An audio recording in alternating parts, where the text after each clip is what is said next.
Moments ago, in the Oval Office, there's Elon Musk. His little son's with him.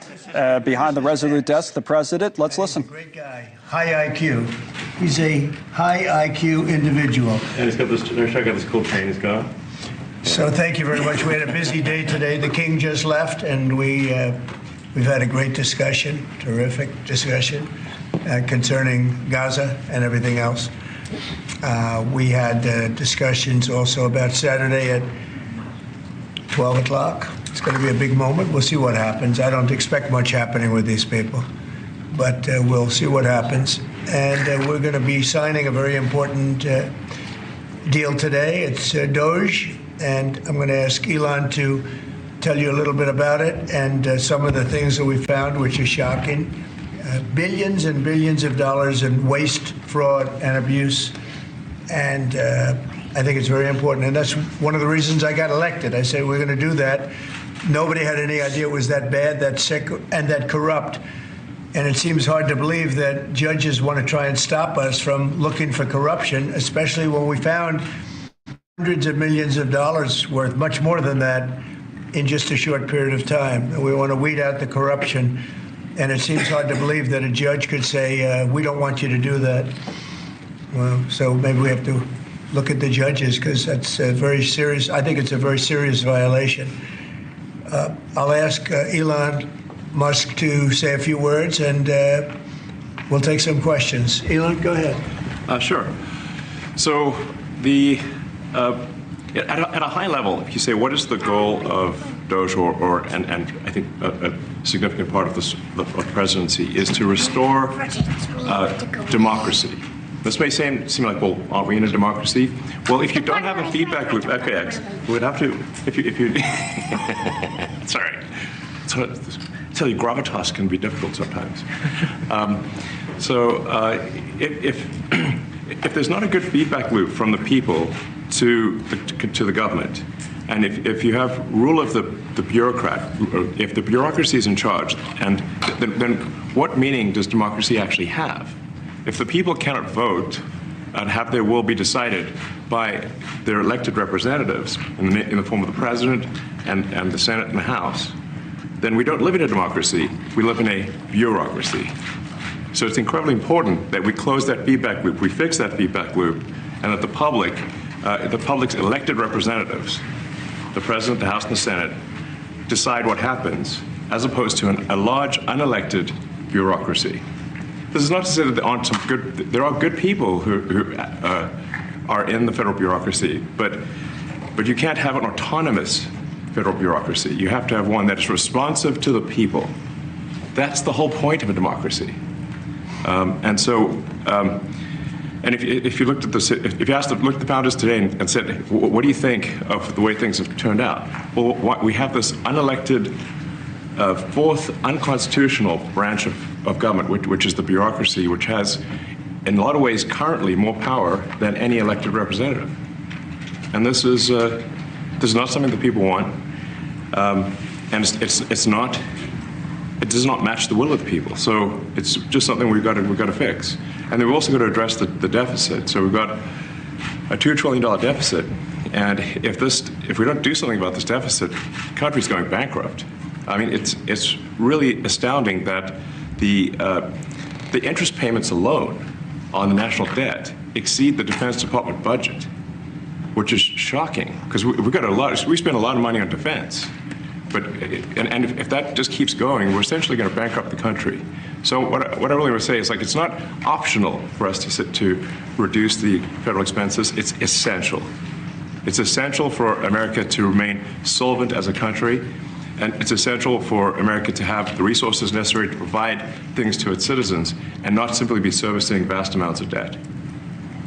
And also, could you mention some of the things that your team has found, some of the crazy numbers, including the woman that walked away with about $30 million, right, et cetera? Well, we do find it sort of rather odd that there are quite a few people in the bureaucracy who have ostensibly a salary of a few $100,000, but somehow manage to accrue tens of millions of dollars in net worth while they are in that position, which is what happened to USAID. We're just curious as to where it came from.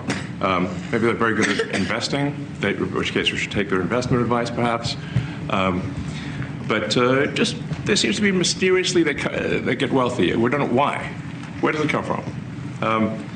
And I think the reality is that they're getting wealthy at the taxpayer expense. That's the honest truth of it. So, we're looking at, if you look at, say, Treasury, for example, basic controls that should be in place, that are in place in any company, such as making sure that any given payment has a payment categorization code, that there is a comment field that describes the payment, and that if a payment is on the do not pay list, that you don't actually pay it. None of those things are true currently. So the reason that departments can't pass audits is because the payments don't have a categorization code. It's like just a massive number of blank checks just flying out the building. So you can't reconcile blank checks. You've got comment fields that are also blank, so you don't know why the payment was made. And then we've got this truly absurd, a do not pay list, which can take up to a year for an organization to get on a do not pay list. And this, we're talking about terrorist organizations, we're talking about known fraudsters, known aspects of waste, known things that do not match any congressional appropriation, can take up to a year to get on the list, and even once on the list is not used. It's mind-blowing. So what we're talking about here, we're really just talking about adding common sense controls that should be present, that haven't been present. So you say, like, well, how could such a thing arise? That seems crazy. When you understand that really everything is geared towards complaint minimization, so then you understand the motivations. So if people receive money, they don't complain, obviously. But if people don't receive money, they do complain. And the fraudsters complain the loudest and the fastest. So then when you understand that, then it makes sense. Oh, that's why everything they approve all the payments at Treasury. Because if you approve all the payments, you don't get complaints. But now we're saying that, no, actually, we are going to complain. If money is spent badly, if your taxpayer dollars are not spent in a sensible and frugal manner, then that's not okay. Your tax dollars need to be spent wisely on things that matter to the people. I mean, these things, like, it's just common sense. It's not draconian or radical, I think. It's really just saying, let's look at each of these expenditures and say, is this actually in the best interest of the people? And if it is, it's approved. If it's not, we should think about it. So, there's crazy things like just cursory examination of Social Security, and we've got people in there that are 150 years old. Now, do you know anyone who's 150? I don't. Okay. They should be on the Guinness Book of World Records. They're missing out. So, that's a case where, like, I think they're probably dead. It's my guess. Or they should be very famous, one of the two. And then there's a whole bunch of Social Security payments where there's no identifying information. Well, like, why is there no identifying information?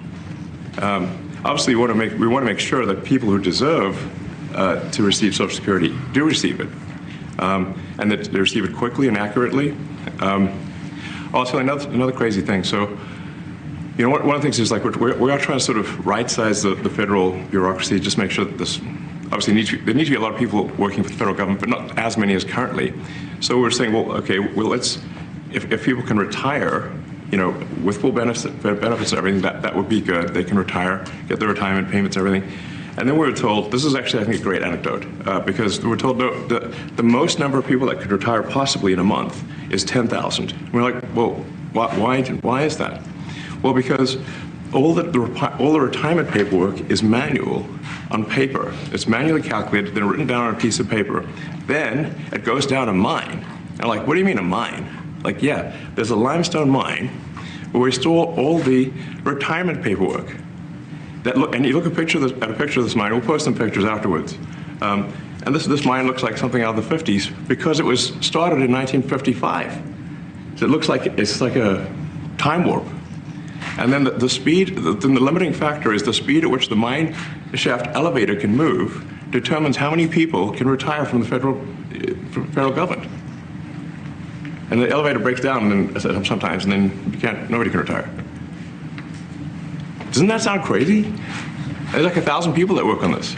So I think if we can take those people and say, like, you know what, instead of working in a mine shaft and carrying manila envelopes to, boxes in a mine shaft, you could do practically anything else, and you would add to the goods and services of the United States in a more useful way. So anyway, so I think that's an example. Like at a high level, if you say, like, how do we increase prosperity? Is we get people to shift from roles that are low to negative productivity to high productivity roles. And so you increase the total output of goods and services, which means that there's a higher standard of living available for everyone. That's the actual goal. Everyone's very quiet. Are people normally this quiet? Your detractors, Mr. Musk, what? including a lot of Democrats, I have detractors? I don't believe it. say that you're orchestrating a hostile takeover of government and doing it in a non-transparent way. What's your response to that criticism? Well, first of all, you couldn't ask for a stronger mandate from the public. The public voted.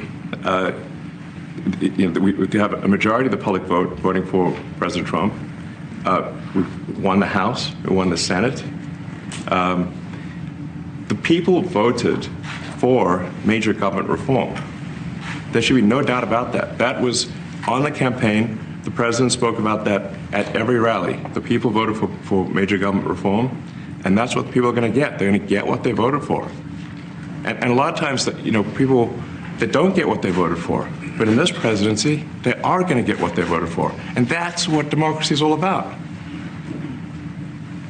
Mr. Musk, the White House says that you will identify and excuse yourself from any conflicts of interest that you may have. Does that mean that you are, in effect, policing yourself? What are the checks and balances that are in place to ensure that there is accountability and transparency? Well, we actually are trying to be as transparent as possible. In fact, we post our actions to the DOGE handle on X and to the DOGE website. So all of our actions are maximally transparent. In fact, I don't think there's been, I don't know of a case where an organization has been more transparent than the DOGE organization. So, and the kind of things we're doing are, I think, very, very simple and basic. They're not, what I mentioned, for example, about Treasury, just making sure that payments that go out, taxpayer money that goes out, is categorized correctly, that the payment is explained, that organizations on the do not pay list, which takes a lot to get there, that actually are not paid, which currently they are paid. These are not individual judgment decisions. These are about simply having sensible checks and balances in the system itself to ensure that taxpayer money is spent well. So it's got nothing to do with, like, say, a contract for some company of mine at all. But if there is a conflict of interest when it comes to you yourself, for instance, you've received billions of dollars in federal contracts when it comes to the Pentagon, for instance, which the president, I know, has directed you to look into. Yeah. Are you policing yourself in that? Is there any sort of accountability check and balance in place that would provide any transparency for the American people? Well, all of our actions are fully public. So if you see anything, you say, like, wait a second, hey, Elon, that seems like maybe that's, there's a conflict there. It's not like people are going to be shy about saying that. They'll say it immediately. Including you yourself. Yes. But transparency is what builds trust, not simply somebody asserting trust. So not somebody saying they're trustworthy, but transparency, so you can see everything that's going on. And then you can see, am I doing something that benefits one of my companies or not? It's totally obvious. And if we thought that, we would not let him do that segment or look in that area if we thought there was a lack of transparency or a conflict of interest. And we watch that also. He's a big businessman. He's a successful guy. That's why we want him doing this. We don't want an unsuccessful guy doing this. Now, one thing also that Elon hasn't really mentioned are the groups of people that are getting some of these payments. They're ridiculous. And we're talking about billions of dollars that we've already found. We found fraud and abuse.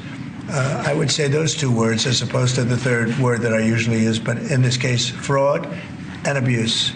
It's abusive because most of these things are virtually made up, or certainly money shouldn't be sent to them. And you know what I'm talking about. It's crazy. So, but we're talking about tens of billions of dollars that we've already found.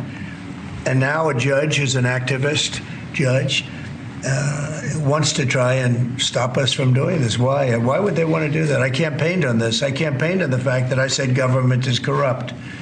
And it is very corrupt. It's very, very, it's also foolish. As an example, a man has a contract for 3 months and the contract ends, but they keep paying him for the next 20 years, because nobody ends a contract. You get a lot of that. You have a contract that's a 3-month contract.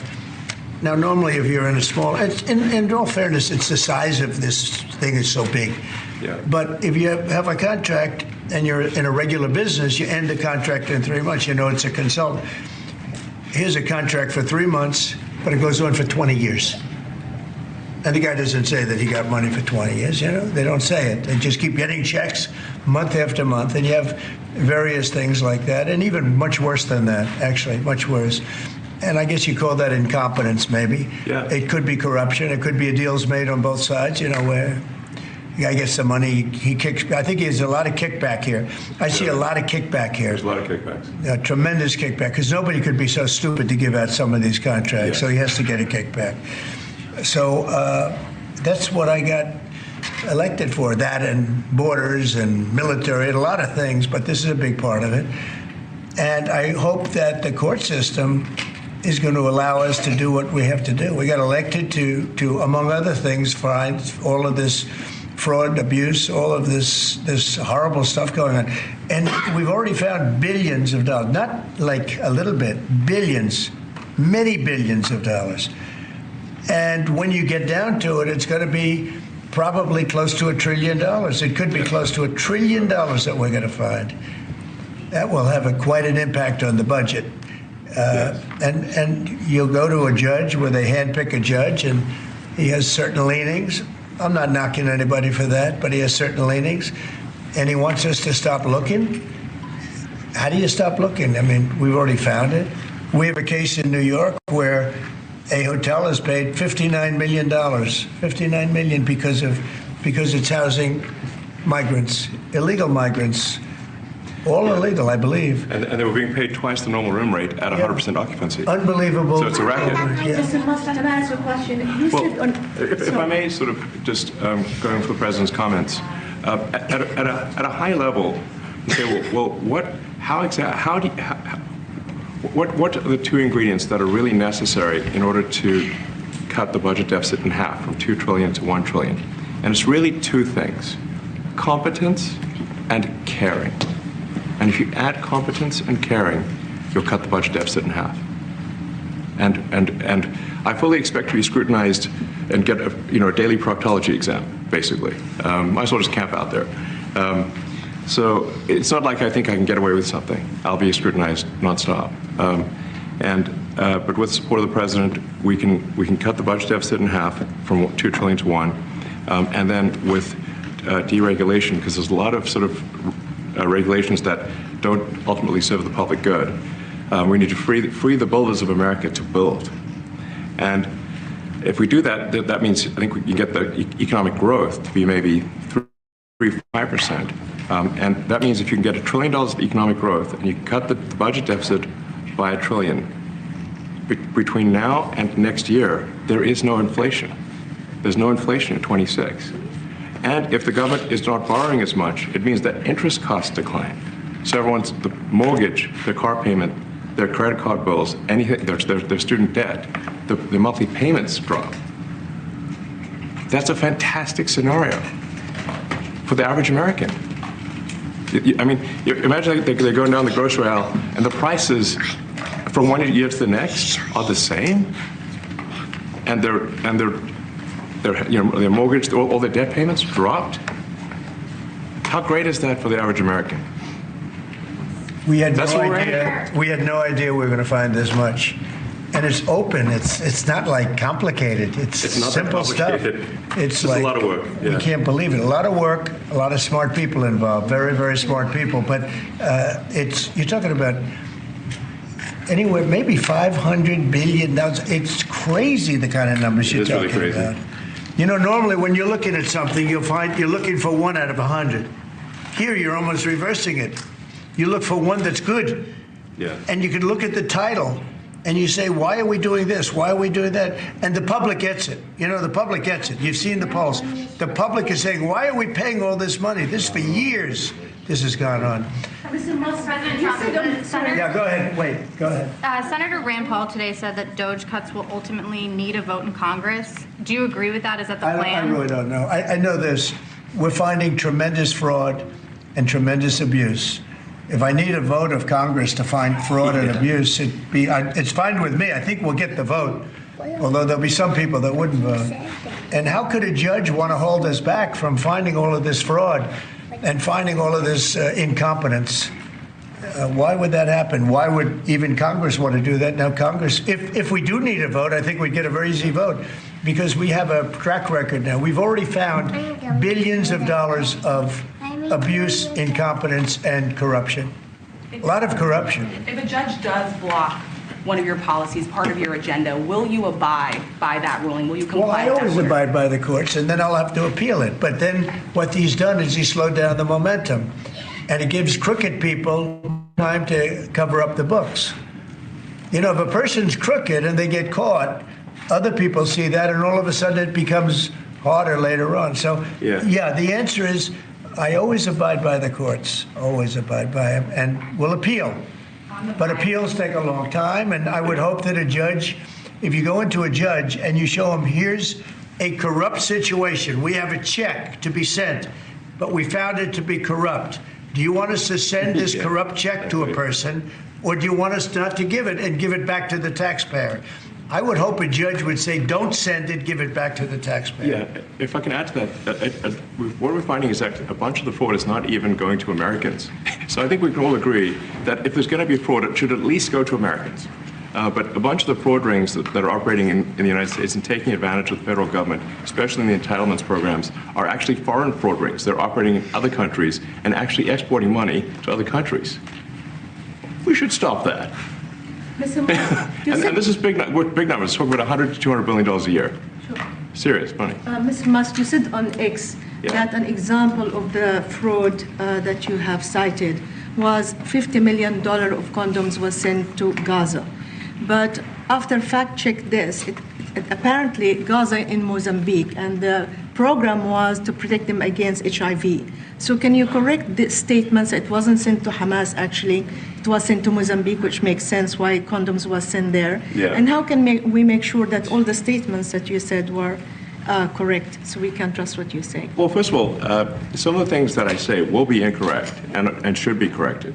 So nobody's going to bat 1,000. I mean, we will make mistakes, but we'll act quickly to correct any mistakes.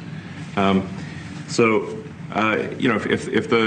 not sure we should be sending $50 million worth of condoms to anywhere, frankly. I'm not sure that's something Americans would be really excited about. And that is really an enormous number of condoms, if you think about it.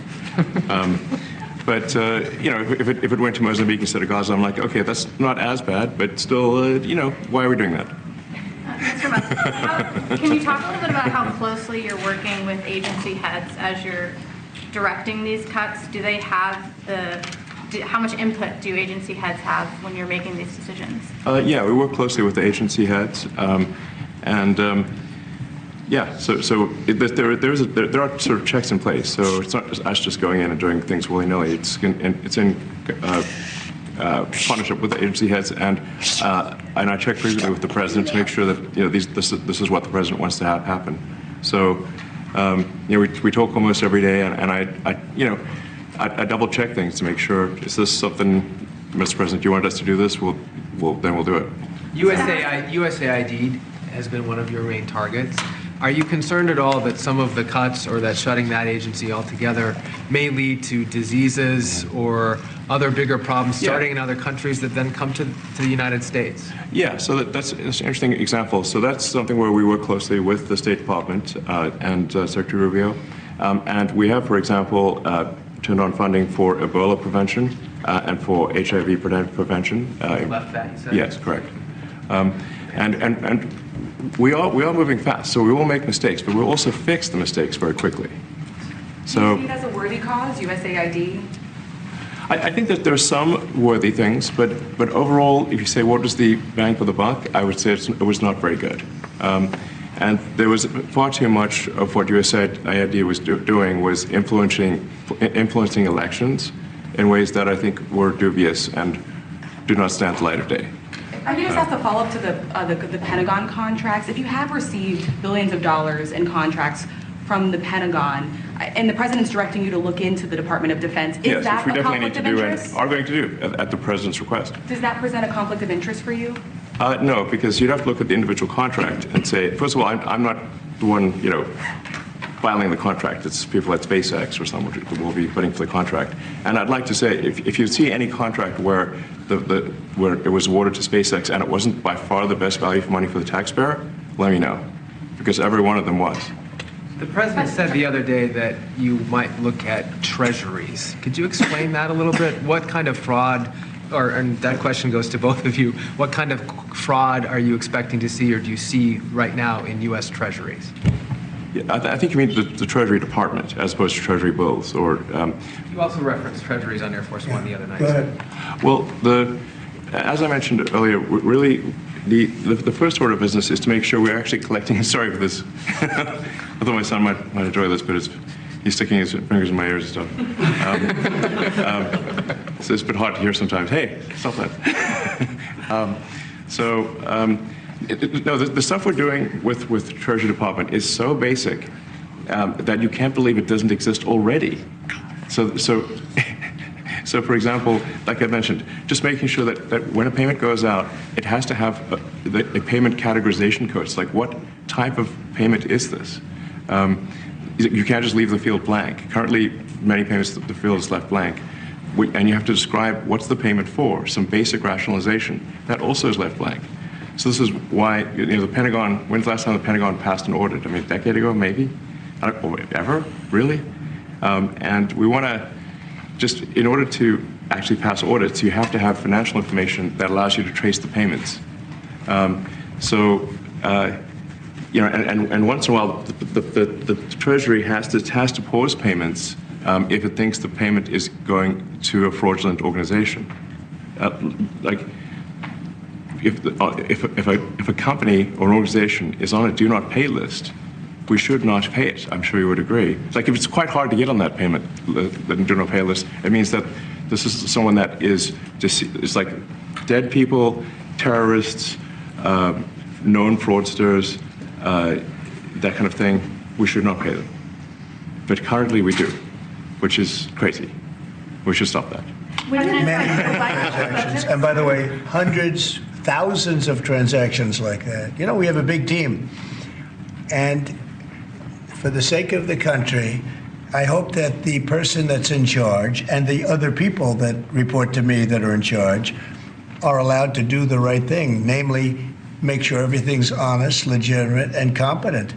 But we're looking at just, when you look at USAID, that's one. We're going to look at the military. We're going to look at education. They're much bigger areas. But the USAID is really corrupt. I'll tell you, it's corrupt. It's incompetent, and it's really corrupt. And I can't imagine a judge saying, well, it may be corrupt, but you don't have the right. You got elected to look over the country and to, as we say, make America great again, but you don't have the right to go and look and see whether or not things are right that they're paying or that things are honest that they're paying. And nobody can even believe this. Other people, law professors, they've been saying, how can you take that person's right away? You're supposed to be running the country, but we're not allowed to look at who they're paying it to and what they're paying. We have massive amounts of fraud that we caught. I think we probably caught way over a lot of billions of dollars already in, 2 weeks? Yes. And it's going to go to numbers that you're not going to believe. And much, as I said, much is incompetence and much is dishonesty. We have to catch it. And the only way we're going to catch it is to look for it. And if a judge is going to say you're not allowed to look for it, that's pretty sad for our country. I don't understand how it could even work. On the buyout program, can you personally guarantee that? Which one? The buyout program, the operative federal workers. Can you personally guarantee that the workers who opt in to resign now will be paid through Well, September? they'll get their money, but they're getting a good deal. They're getting a big buyout. And what we're trying to do is reduce government. We have too many people. We have office space. It's occupied by 4%. Nobody's showing up to work because they were told not to. And then Biden gave them a 5-year pass, some of them, 48,000 of them, gave them a 5-year pass, that for 5 years you don't have to show up to work. And let me tell you, this is largely, much of this stuff is because of Biden. It's his fault. He allowed this country, what he did on our border. What he did on our border is almost not as bad as what he did with all of these contracts that have come out. It's a very sad day when we look at it. I can't even believe it. But many contracts just extend, and they just keep extending, and there was nobody there to correct it. And that cannot be, I can't imagine that could be held up by the court. Any court that would say that the president or his representatives, like Secretary of the Treasury, Secretary of State, whatever, doesn't have the right to go over their books and make sure everything's honest. I mean, how can you have a country? You can't have anything that way. You can't have a business that way. You can't have a country that way. Hey, thank you very much, everybody. Thank you.